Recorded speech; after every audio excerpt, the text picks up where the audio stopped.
Okay, so kick off the first session of this morning with Thomas Mongelan and also Chen. I don't pronounce it as well as Mike does. And they're going to talk about tooling, continuous integration, and some other community issues and community. Okay, thank you.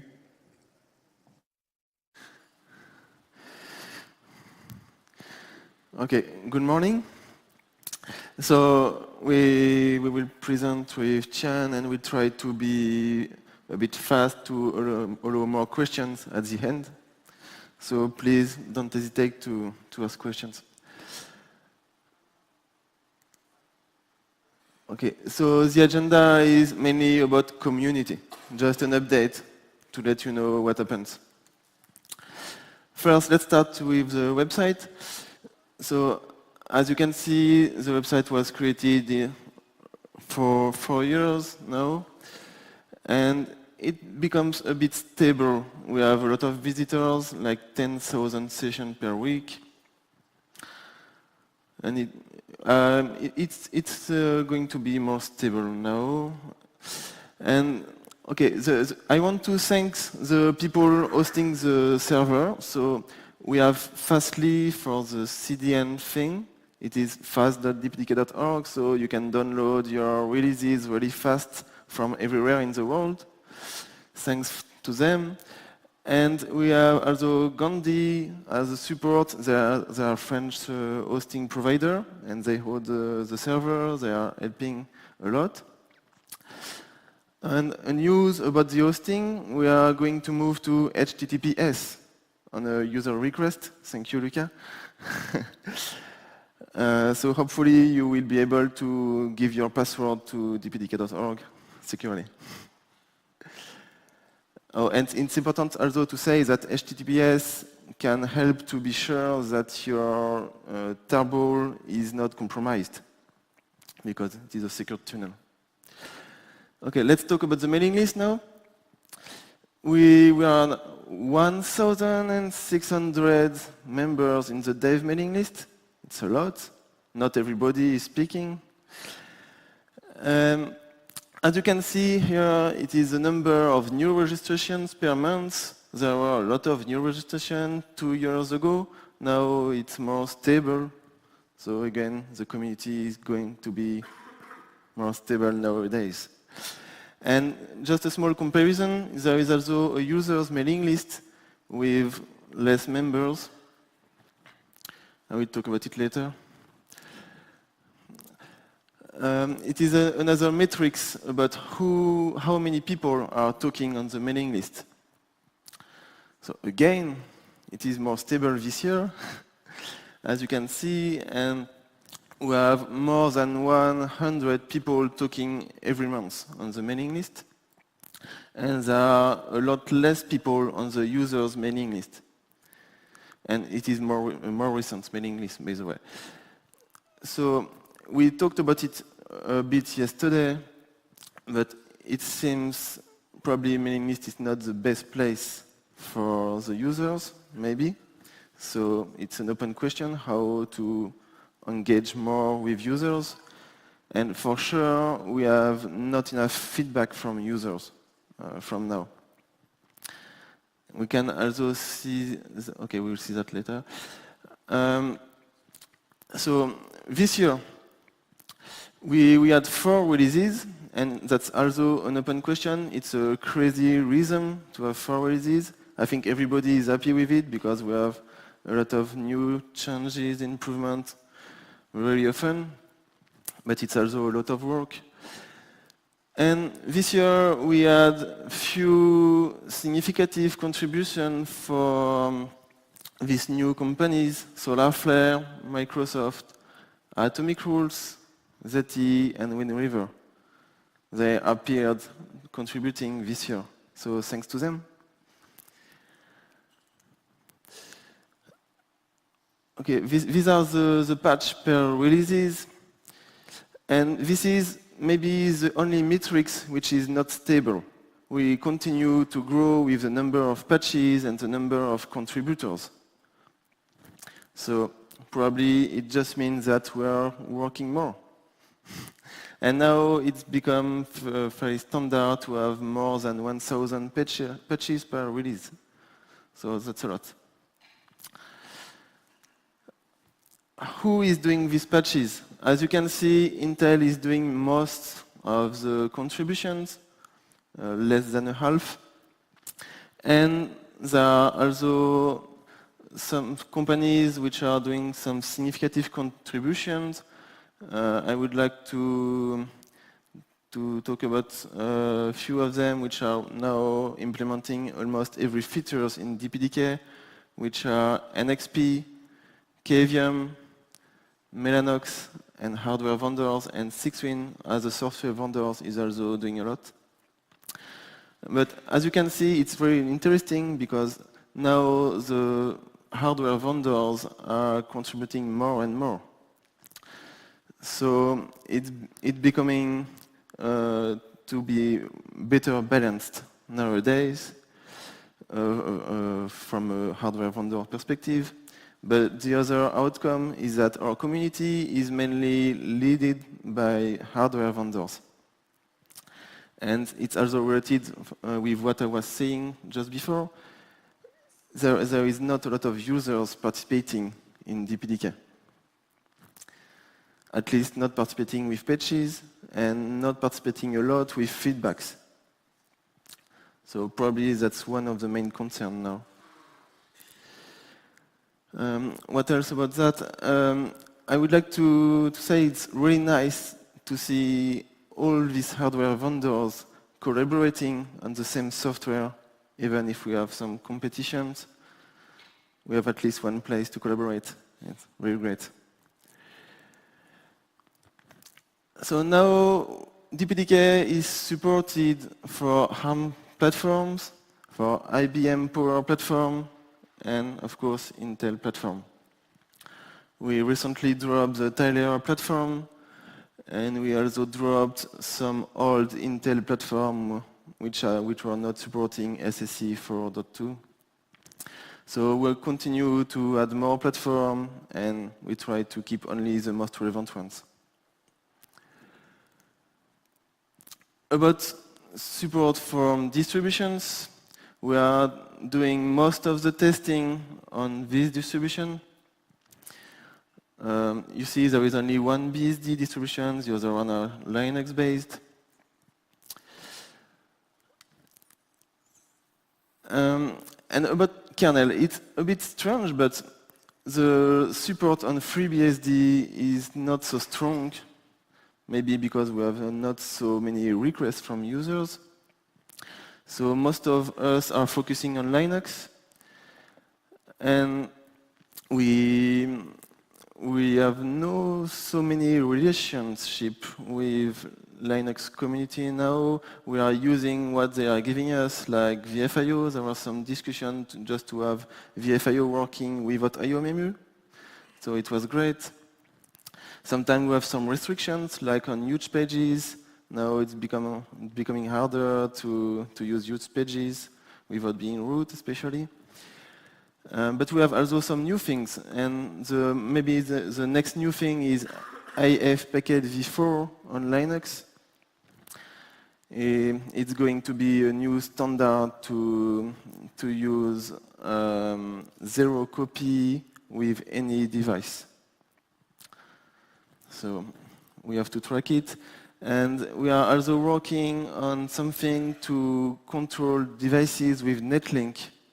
It is called UNCI, User Space Netlink Control Interface. Yeah. So it's going to probably to be submit one way or the other, and we'll see how we can work with Linux community, hopefully. Other projects. So we depend a lot on QEMU, especially for Virtuio and vhost stuff. So it's important to see that before adding a new feature in DPDK for virtualization, we have to first contribute to QEMU, wait that the new feature is released in QEMU, and then when we are sure this feature is integrated and stable, we can work on the feature on DPDK. So some of us are working both with QEMU and DPDK. That's a really nice cooperation. We have also some users with community of OVS and FDIO. Maybe we can try to have more feedback from these communities because they are big users and probably they have big problems. So a lot of things to work on. And OPNFV is also helping by integrating DPDK in a bigger solution. And they are also doing some testing with VSPerf. It's interesting to see that only QEMU is not part of Linux Foundation now. So let's talk about Linux Foundation. The Linux Foundation is one of the big news this year. So we joined in April with a lot of members, and it continues to grow. And what does it mean for us from a community perspective? It means we have now more events, we have some legal counsel, and we are going to have a nice lab for CI, but more on that later with Chen. The other outcome is that when discussing joining the Linux Foundation, we were also discussing what should be the technical board, what should be the role of the technical board, and after these discussions, the technical board is now more active, we have some regular meetings, and so on. So it is part of the new structure, new organization. Okay, now I want to talk quickly about the tools. So first of all, this is a list of what you can find on the website. So for the board, there are some interesting resources like the technical board minutes on the website. You can also find some news, and we are trying also to reference every project using DPDK. And it's important to say that the website is a community project. There is a mailing list, there is a Git tree, so anyone can contribute to it. If you want to add your own project, you are welcome, or your own news. What else? On the website, we can see the source code. Of course, we can see it with cgit from a Git perspective. And maybe later this year, we can try to have a new tool to browse the source code, which is called Elixir. It is a new LXR for those who know that. It is a way to go from one function call to its definition and this kind of thing, and you can see it in different versions. Okay, other tools for community, it is about repositories. So now we have a lot of them. We have some repository for pull requests, the next ones. We are creating more and more. And we have also, it's really new, we have some draft trees. What is a draft tree? It is a Git tree where people can work together without any guarantee that it will be integrated or any guarantee that it won't be reworked, destroyed, and so on. And in the same time, with the help of the Linux Foundation, we managed to recover the DPDK account on GitHub. So now we manage it. And it's an open question, what we want to do with this GitHub account. At first, we were saying probably it should be very helpful to host some draft trees. So it's also a good question to discuss. Is it relevant to host the draft trees on dpdk.org, or is it better to host it on GitHub? Okay, more tools, some really obvious tools. We have the mails, of course. Our community is based on mailing list. So now we have 10 mailing lists. And there is a good news about mailing list because now there is Mailman 3, which is really, really better to interact with mailing list. If you're interested, you can try to check. For instance, Fedora is using Mailman 3. So we can plan to migrate to this solution. About the emails, I want to take the opportunity to give some advices because it's very important to be efficient with our mailing list. For instance, one advice about the clock. Some people forget to set the right time, so we never see their emails because they are far in the past. Or sometimes it is in the future, and it is also it may be a problem to read your inbox. But more important, in Mailman, there is a possibility to be more focused on the mails you are interested in. I explain it in the right column. You can filter all your DPDK emails based on the list ID criteria. So they are all in a folder. Maybe you won't read this folder because there are a lot of emails, but when you need it, when you need to search for a specific thread, you will go to that folder. Okay, that's fine. But if we are sending a mail to you with CC, we want you to see it for sure. So how to do that? You should keep a copy of this email on your inbox. And in Mailman, you just have to disable the no dupes option, so you will receive 2 copies of the email which are for you. One copy will be with the list ID, and it will go with other mails of the threads in your folder. And one copy will stay in your inbox because there is no list ID, it won't be filtered. I use this method, and it's very efficient to be sure you don't miss any emails which are addressed to you. So please try to check it. Okay, a bit more about tooling. We have Patchwork to check the patches. It is now integrated for CI. Now we have to add more CI, more testing.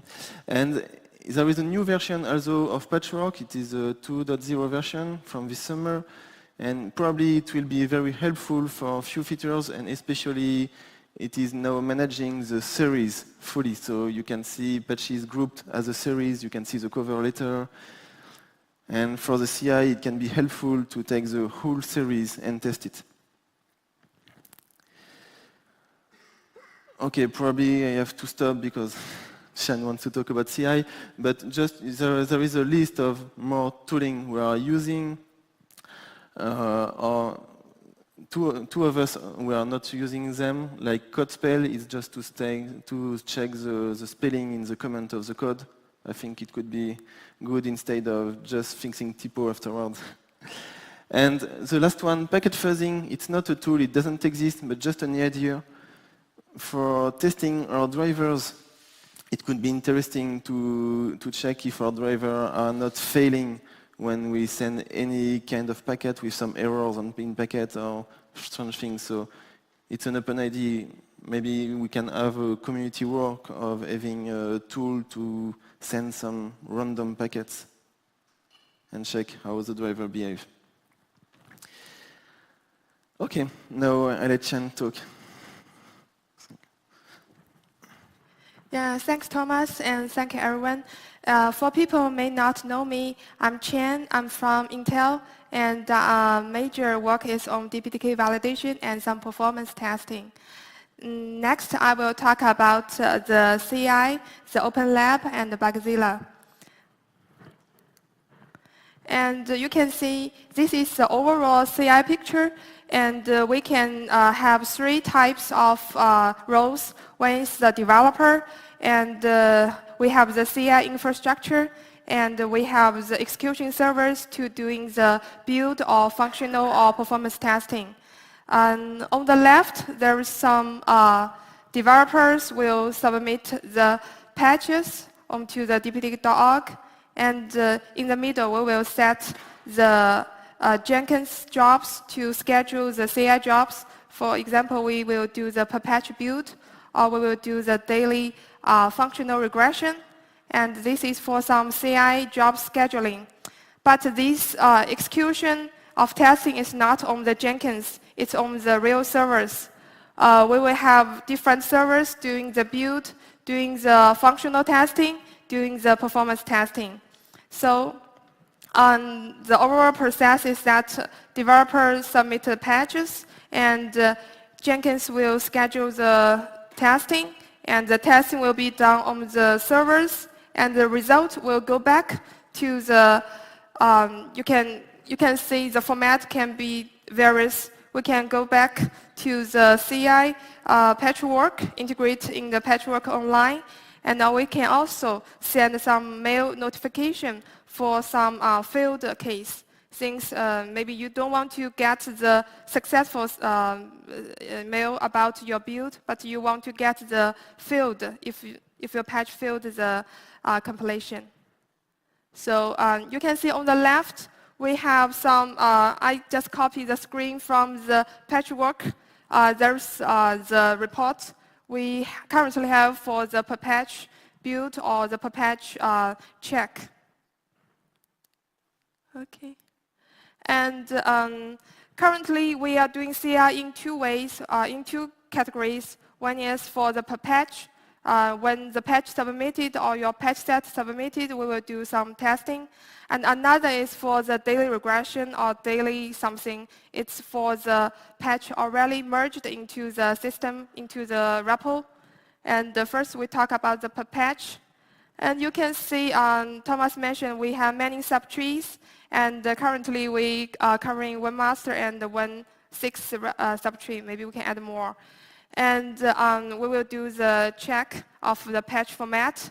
And we can also doing the per patch set performance testing. It was work in progress, and it's mainly for the open lab. And I will talk about it later. Okay, so this is something that we have done from the January to the September, and this is for Intel build. So the red line is the total patches we tested, and the green bar is some compile error, and the purple bar is the apply error. Sometimes you will find the patch cannot be applied. At the beginning, some learnings to share that at the beginning we found the patch cannot be applied to the master REPL.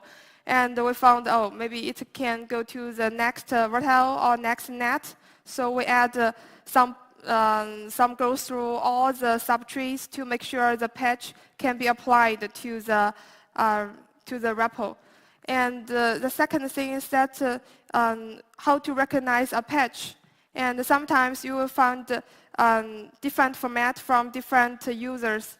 As Thomas talked, we have so many developers and so many contributors for dbdk.org. So the format from different developer is different. So maybe we cannot recognize all, then we miss some patches, then cause the apply error. But currently we are fixing them gradually, and currently the overall reporting about errors is relatively stable and correct. Yeah. And for the daily build, if you are registered some test report mailing list, you receive this kind of build and the functional testing reports. Okay, as talked about yesterday, we have the open lab, and the lab is owned by the community. The objective is that we want to identify the performance regression or some functional regression very early. And the second is we want to demonstrate some new features performance by this lab. And we can also use the lab as some training or some demo purpose. But we don't want to use the lab as our marketing competition place to compete with each vendors. So it's mainly for technical and mainly for the regression performance check. And the host university is New Hampshire University in US.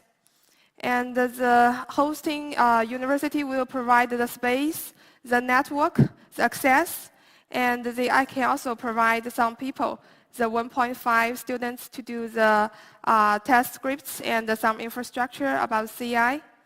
At the beginning, we have 4 members, the Mallocs, the NXP, and Atomic Rose and Intel are playing it. So anyone want to join us, well, totally welcome. And we have some bi-weekly meeting for this lab discussion. And the first focus is on the patch set performance testing. The initial case is about some I/O performance, such as the NIC throughput, and we can add more in futures. You know that we are using the T-Rex as the software package generator since it's cheap, not cheap, it's free, and it's high speed. As to the automation solutions, currently we can have two options. One is that we are using the same automation framework, DTS, that is maintained by Intel and created by Intel. Currently it's open source in the dpt.org. The good thing is that we can implement all the things in DTS, and all the vendors can benefit from DTS. But the cross is that maybe some vendors met issues to make it run, and we need to make the DTS more general for each vendors to run. And option 2 is that everyone has their own script, own automation test framework. Then it's easy, and it's easy for each vendor, but if you want to add some new modules, you need to do by yourself. So it's not very common. Overall, we prefer option 1, and we will try to make DTS more general for each vendors to use to make the case running in the open lab. So as to the timeline, we want to make sure next year, January, we put all the things, machines in place, and make the case running. Okay, the last topic is about the Bugzilla. Since we are hoping for Bugzilla for maybe 1 or 2 years, and eventually Thomas has set up all the Bugzilla system, and you can see the link here. The major objective for the Bugzilla is to provide a place for all users or participants to file bugs, file issues. So it's mainly for bug resolving, but not for some discussion or reviews or some optimization ideas. So yeah, it's mainly for the bug resolving. So as the admin for the Bugzilla is only Thomas and me. And so what kind of bugs you want to put in, it depends on yours. Since the basic is some build or some failed case or some issues you want to file in. But the bug system is not intended to replace the vendor-specific bug system. So if, for example, Intel has their own bug system, and we can just keep their own, and then we can file some bugs not resolved by Intel person into this Bugzilla system. So the next question is the difficult questions. Who should be fix the bug? And the bug, when the bug created, it will send out to the mailing list, and everyone will receive that. So the assignee would be everyone, but everyone means no one, since no one will check that. So we rely on the volunteers who can volunteer to fix a bug. It will be must appreciate. And next we will turn to help for the maintainer for that area. So what to do if there is no assignee, then I will take care of that since I'm the bug manager for the Bugzilla system. So yeah. And when you're filing bugs, some notes that we need to be very detailed and make sure the bug is reproducible. You can provide very detailed steps to reproduce the bug. Since you don't sit just near the developer, near the assignee, you should better to provide all the information for the developer to reproduce and to resolve. And it's better to set the appropriate priority and the severity. Since for the severity and the priority, we can make them very similar. And for some case that totally block all the TX or RX, the very basic function broken, you can set it as very critical issues. But for some major features failure, you can set as high bugs. And for some small bugs or small function not working, you can set as normal. So yeah, please pay attention to some priority and the severity setting. And this is about the Backflow, and I have given the link here. We may not go to very detailed about all the Backflow status, but yeah, since I know most of you may have used the bug system in your company or in your daily job, so yeah.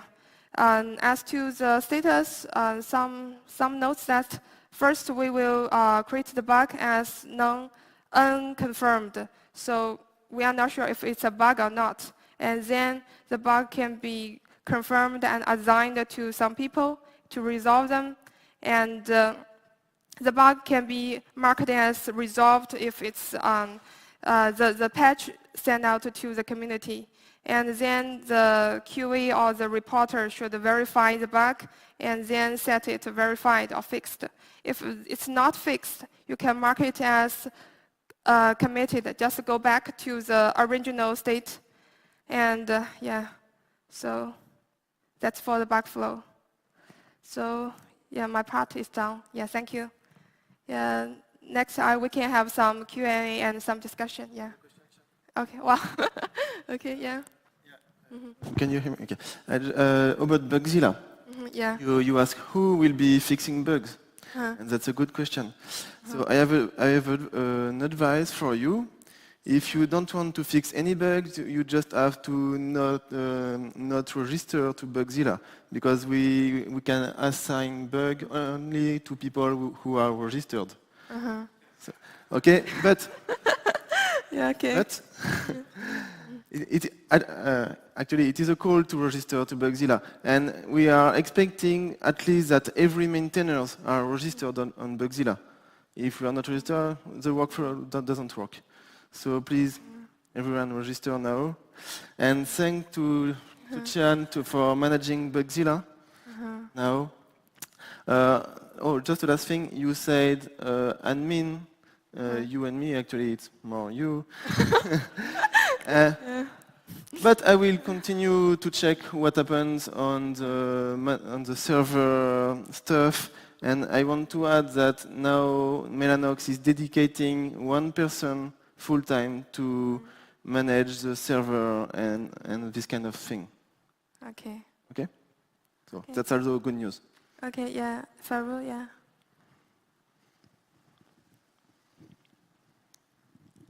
Hey, with the question of who will be the assignee, I just have come with a concern that now if there's a problem, either who recognized the problem was sending a patch to fix it, or nothing happened. So this was kind of forcing people to send patch to fix things. When Bugzilla is in place, is there any concern that people just put the report but not contribute with the fixed patches? So what is your question, Phil? Can this have a side effect of reducing fixes from community? I prefer to think the positive way. So until now, when someone was seeing a bug, he was just asking, oh, how I can report a bug? It was the first step. And then the second step, you can just send an email. Okay, fine. We send an email on the mailing list, and hopefully people are discussing it and helping to fix the bug. But sometimes the bugs was just forgotten. It's very hard to track on the mailing list what were the bugs. So now we have a tool to track. And we must continue to discuss on the mailing list, because as I said, the mailing list is the main tool. That's why we'll try to have a system for every new bugs to send a notification on the mailing list.